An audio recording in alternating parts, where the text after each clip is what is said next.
विद्यार्थी मित्रांनो, काल आपण महाराष्ट्रातील आधुनिक महाराष्ट्रातील समाजसुधारक यांच्याबद्दलची माहिती पाहत असताना प्रकरण क्रमांक 2 महात्मा ज्योतिबा फुले यांच्याबद्दल माहिती पाहत असताना त्यांचं प्रारंभिकचं जीवन, त्याचबरोबर सामाजिक कार्य आणि शैक्षणिक कार्य या विविधांगी बाबीची माहिती, म्हणजे महात्मा ज्योतिबा फुले जे आद्य समाजसुधारक, महाराष्ट्रामध्ये स्त्री शिक्षण आणि दलितांच्या उद्धारासाठी त्यांनी सर्वप्रथम जे प्रयत्न केलं, त्यांच्या या सामाजिक आणि शैक्षणिक कार्य याबद्दलची माहिती आपण कालच्या व्हिडिओमध्ये पूर्णपणे पाहिली, म्हणजे कालपर्यंत आपण पूर्णपणे पाहिली. आज आपण आधुनिक महाराष्ट्रातील समाजसुधारकापैकी अन्य एक समाजसुधारक, ते म्हणजे गोपाळ गणेश आगरकर, ज्यांनी तत्कालीन स्थितीमध्ये समाज सुधारणेचा वसा घेतला आणि आपल्या हलाखीच्या परिस्थितीमध्ये सुद्धा समाज सुधारणा करण्यास त्यांनी प्रारंभ केला. अशा गोपाळ गणेश आगरकरांबद्दल माहिती पाहताना आपल्याला ज्या पद्धतीने महात्मा ज्योतिबा फुले यांच्या बद्दल माहिती पाहताना प्रारंभीचं जीवन, सामाजिक कार्य आणि शैक्षणिक कार्य जशी माहिती पाहिली, त्याच पद्धतीने गोपाळ गणेश आगरकर यांच्याबद्दलची माहिती पाहताना प्रारंभीचं जीवन, सामाजिक कार्य आणि शैक्षणिक कार्य या बाबीची माहिती पाहणं आवश्यक आहे. आणि आपल्या आधुनिक महाराष्ट्रातील समाजसुधारक जे BA तृतीय वर्षाचे सेमिस्टर 5वे आणि पेपर जो 10वा पेपर, या पेपरची माहिती पाहत असताना गोपाळ गणेश आगरकर यांच्याबद्दलचे जे काय परीक्षेला येणारे प्रश्न, हे प्रारंभीचे जीवन असेल, त्यांचं सामाजिक कार्य असेल, शैक्षणिक कार्य असेल, यावर आधारित प्रश्न येऊ शकतात. आपल्या सिलेबसमध्ये दिलेला भाग म्हणजेच गोपाळ गणेश आगरकरांचं प्रारंभिक जीवन, सामाजिक कार्य, शैक्षणिक कार्य हे पाहणं आवश्यक आहे. गोपाळ गणेश आगरकरांबद्दलची माहिती पाहत असताना सर्वप्रथम आपल्याला अ नंबरचा पॉईंट म्हणजे प्रारंभीचं जीवन, हे गोपाळ गणेश आगरकरांचं याबद्दलची माहिती पाहिजे. तर आधुनिक महाराष्ट्रातील जे काही समाजसुधारकापैकी गोपाळ गणेश आगरकर यांचं अग्रक्रमाने नाव घेतलं जातं. आता गोपाळ गणेश आगरकरांच्या जन्म आणि बालपणाबद्दलची माहिती पाहत असताना, त्याचबरोबर प्रारंभिक स्थितीमध्ये ते समाज सुधारणेकडे किंवा समाजाच्या ज्या काही विविधांगी बाबीकडे, समाजसेवेकडे त्यांचा दृष्टिकोन कसा बदलत गेला किंवा समाज सुधारणा करण्यास त्यांनी प्रारंभ कसा केला, याबद्दलची माहिती पाहणार आहोत. तर गोपाळ गणेश आगरकर यांचा जन्म 14 जुलै 1856 मध्ये कराड जवळ टेंभू या गावी झाला. सर्वप्रथम त्यांनी त्यांचं जे काही बाल्यकाळामधलं जे प्राथमिक शिक्षण कराड येथे, तर पुढचं शिक्षण रत्नागिरी आणि अकोला येथे पूर्ण झालं. घरची परिस्थिती ही बिकट होती, म्हणजेच दयनीय स्थिती. घरामध्ये 18 दारिद्र्य, म्हणजे घरच्या गरिबीमुळे त्यांना शिक्षणाची आवड असून सुद्धा शिक्षण पूर्ण घेता आलं नाही. काही प्रमाणात ज्यांनी काही शिक्षण घेण्यास अडथळा निर्माण होता, पण त्यावर मात करत तत्कालीन स्थितीमध्ये सर्वप्रथम घरच्या गरिबीमुळे शिक्षणाच्या काळातच, म्हणजे शिक्षण घेत असतानाच कारकून आणि कंपाऊंडर म्हणून ते काही काळ पार्ट टाइम जॉब करायचे, म्हणजे काही वेळ नोकरी करण्यास त्यांनी प्रारंभ केला. कारण घरची परिस्थिती ही बिकट किंवा हालाकीची परिस्थिती होती. अशा स्थितीमध्ये त्या काळामध्ये, म्हणजे विद्यार्थी दशेमध्ये असताना अनेक ज्या स्पर्धा, शालेय जीवनामध्ये स्पर्धा असायच्या, निबंध स्पर्धा असेल किंवा अन्य जे काही शिक्षण क्षेत्राशी संबंधित ज्या स्पर्धा होत्या, अशा स्पर्धेमध्ये ते भाग घ्यायचे. पुढे त्यांनी अशा स्पर्धेमध्ये भाग घेऊन विजय मिळवण्यास किंवा बक्षिसे मिळवण्यास प्रारंभ केला आणि ती बक्षिसे मिळतील त्यावरच शिक्षणाचा जो खर्च तो भागवण्यास त्यांनी प्रारंभ केला. म्हणजेच गरिबीची जाणीव असणारा आणि समाजाच्या विविधांगी बाबीची जाणीव असणारा हा समाजसुधारक म्हणजे गोपाळ गणेश आगरकर यांनी वराड समाचार या नियमित लेखमालेमध्ये आपला लेख त्यांनी लिहिण्यास प्रारंभ केला. आणि याचा प्रमुख उद्देश काय होता? हा लेख लिहिल्यानंतर आपल्या विचाराची अभिव्यक्ती म्हणजे समाजाबद्दलची किंवा शिक्षणाबद्दलची किंवा समाजसेवेबद्दलची, समाजातल्या अनिष्ट प्रथा परंपरा, त्याचबरोबर समाजाबद्दलचं लिखाण करण्यास त्यांनी प्रारंभ केला. तोही हेतू होता आणि त्याचबरोबर या लिखाणातून त्यांना पैसा सुद्धा मिळत होता. जे काही पैसे मिळतील त्या पैशाच्या आधारे तत्कालीन स्थितीमध्ये त्यांची उपजीविका म्हणजेच आपल्या गरजा भागवण्यास त्यांनी प्रारंभ केला. हे करत असताना तत्कालीन स्थितीमध्ये इसवी सन 1878 मध्ये त्यांनी BA पर्यंतचं शिक्षण म्हणजे BA पास करून घेतलं किंवा BA पूर्ण केलं. आणि त्यांच्या या खडतर जीवनात अचानक एक संकट ओढवलं गेलं. ते त्यांना दम्याचा आजार वाढला, म्हणजे काही आजार वाढला गेला. आणि त्या वाढल्यानंतर काही काळ ते या शिक्षणापासून म्हणजेच BA झाल्यानंतर ते काही काळ स्थिरावले किंवा थांबले. पुढे पुण्याच्या डेक्कन कॉलेजमध्ये शिकत असताना आगरकर यांची परिस्थिती म्हणजेच गरिबीमुळे त्यांना अनेक कष्ट करावं लागत होतं. म्हणजे असे पार्ट टाइम जॉब करणे, कारकून, कंपाऊंडर, त्याचबरोबर कोणाच्या वेगवेगळे कामे करणे, अशा पद्धतीमध्ये त्यांनी तत्कालीन स्थितीमध्ये शिक्षण घ्यायला सुरुवात केली. इसवी सन 1881 मध्ये तत्कालीन स्थितीमध्ये जे काही केसरीचे संपादक पद म्हणून आगरकरांकडे देण्यात आलं. आणि त्या काळामध्ये तत्कालीन स्थितीमध्ये म्हणजेच हालाकीच्या परिस्थितीत जीवन जगून सुद्धा पुढे पुण्याला शिक्षण घेण्यासाठी डेक्कन एज्युकेशनमध्ये त्यांनी दाखल झालं. 1878 मध्ये BA ची पदवी मिळवली. आणि जेव्हा त्यांना केसरी या वृत्तपत्राचे संपादक पद म्हणजेच या काळात BA ची पदवी मिळवल्यानंतर लोकमान्य टिळकांसोबत त्यांची मैत्री झाली. आणि अशा स्थितीमध्ये लोकमान्य टिळकाने जे केसरी वृत्तपत्र काढलं त्याचं संपादक पद त्यांच्याकडे सोपवण्यात आलं. आणि त्यावेळेस त्यांनी पूर्णपणे या केसरी या वृत्तपत्राच्या माध्यमातून आपले विचार प्रगट करण्याचे किंवा मांडण्याचं काम तत्कालीन स्थितीमध्ये करण्यास प्रारंभ केला. इसवी सन 1888 ते 1895 या कालखंडामध्ये ते सुधारक या पत्राचे सुद्धा संपादक म्हणून त्यांनी काम करायला प्रारंभ केला. त्यामुळे समाजातल्या अनिष्ट प्रथा परंपरा किंवा सामाजिक बाबी या त्यांना समजण्यास मदत होऊ लागली. पुढे याच बाबीचा वापर समाज सुधारणेसाठी किंवा विविधांगी बाबीसाठी करण्यास प्रारंभ केला त्यांनी. या गोपाळ गणेश आगरकर यांच्या मनावर किंवा त्यांच्यावर संस्कार म्हणजे John Stuart Mill, August can't आणि हर्बर्ट स्पेन्सर या सामाजिक तत्वाचा जो काही विचार करणाऱ्या लोकांचा एक प्रभाव आगरकरांच्या मनावर पडला. त्यांनी सर्वप्रथम केसरी या वृत्तपत्राचं संपादन पद भूषवलं 1881 मध्ये.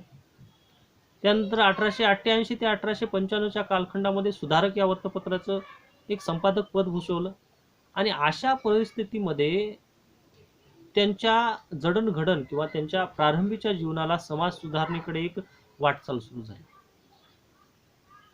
त्यांच्या गरिबी आणि जे काही खडतर जीवनामध्ये शिक्षण घेत असताना त्यांना अनेक संकटांना सामोरं जावं लागत होतं. त्यांचं जीवन पाहत असताना त्यांच्या तारुण्य वयामध्ये त्यांना दम्याचा आजार जडला गेला, दमा.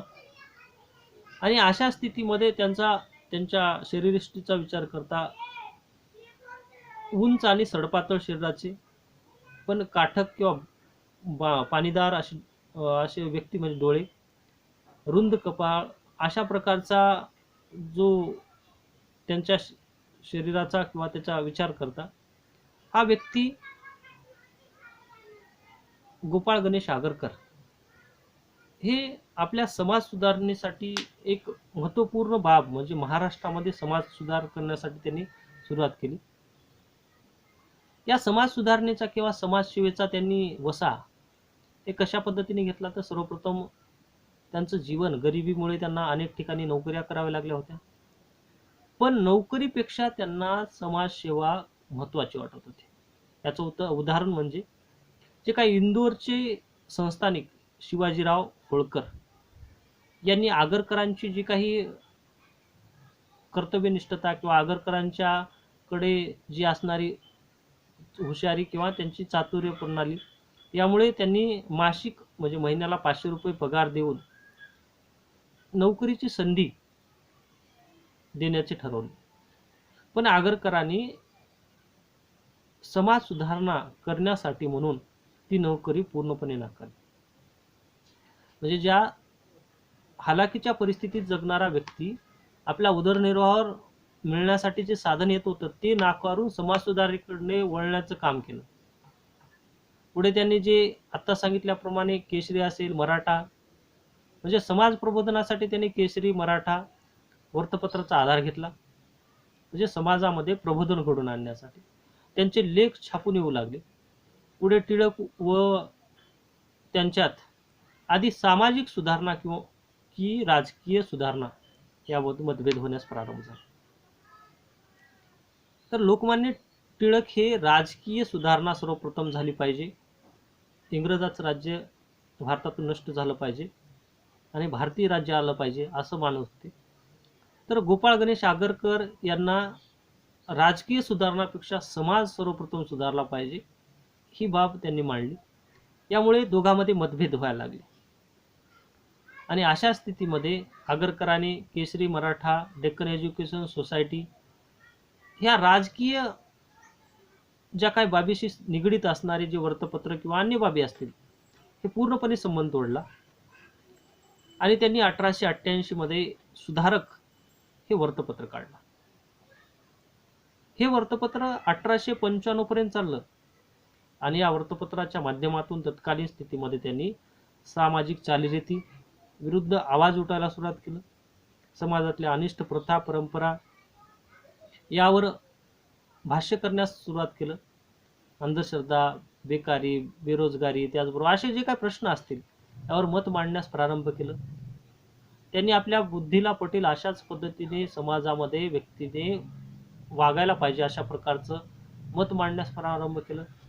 प्रत्येक व्यक्तीला स्वतंत्र हक्क आहे, अधिकार आहे, त्याप्रमाणे व्यक्ती स्वातंत्र्याचा उपयोग केला पाहिजे व समाज सुधारणेचा आग्रह, बुद्धिप्रामाण्यवाद, व्यक्ती स्वातंत्र्य आणि समाज सुधारणा या त्रिसूत्रीचे पालन करून आगरकरांनी सुधारणा करण्यास प्रारंभ केला. सर्वप्रथम त्यांनी पुनर्जन्म म्हणजे एक जन्म संपल्यानंतर दुसरा जन्म होतो, त्यासाठी या जन्मामध्ये यज्ञ, याग, विधी करणे किंवा अन्य बाबी असतील अशा बाबी पुनर्जन्म नसतोच हे ठामपणे किंवा प्रगटपणे मांडण्याचं काम तत्कालीन स्थितीमध्ये केलं. त्याचबरोबर जाती व्यवस्था, ब्राह्मण, क्षत्रिय, वैश्य, शूद्र या ज्या काही प्राचीन काळापासून मध्ययुगीन कालखंडामध्ये त्याचा विस्तार जास्त प्रमाणात झाला आणि ज्या काही श्रेष्ठ कनिष्ठ ज्या जाती या जातीचा विरोध करण्यास त्यांनी प्रारंभ केला. लहान वयामध्ये मुला मुलींचे जे विवाह असतात त्याला बालविवाह म्हणून ओळखलं जात होतं. हे विवाह करणे योग्य नाही.